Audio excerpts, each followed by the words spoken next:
வெங்காய சட்னி எப்படி செய்கிறதுன்னு பார்க்கலாமா? சிம்பிளான முறையில் செய்யலாம்.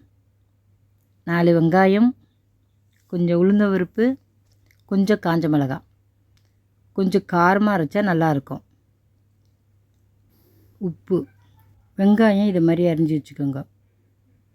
கொஞ்சம் மீடியமான சைஸில் அரிஞ்சிட்டு கடாயில் எண்ணெய் ஊற்றிட்டு உளுந்தம்பருப்பு அதில் சேர்த்துட்டு நல்லா வதக்கிங்க. பொன்னிறமாக வரணும்.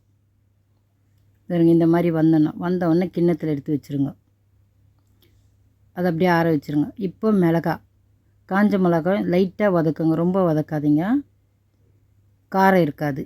இதை மாதிரி லைட்டாக வதக்கிட்டு அதையும் எடுத்து வச்சுக்கோங்க. இப்போ வெங்காயம் சேர்த்துருங்க. கொஞ்சம் எண்ணெய் அதிகமாக ஊற்றிட்டு வெங்காயம் போட்டு வதக்குங்க. இது மாதிரி வதக்கினே இருந்தீங்கன்னா தான் வதங்கும். அப்படியே விட்டுட்டுனா தீஞ்சிரும்.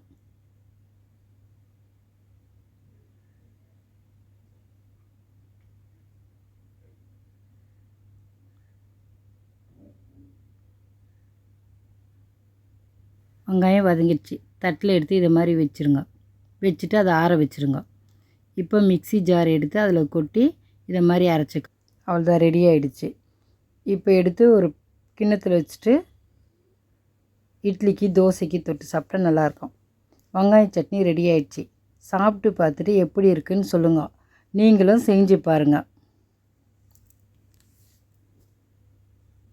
லைக் பண்ணுங்கள், ஷேர் பண்ணுங்கள், மறக்காமல் நம்ம சேனலுக்கு சப்ஸ்கிரைப் பண்ணுங்கள். தேங்க்ஸ் ஃபார் வாட்சிங்.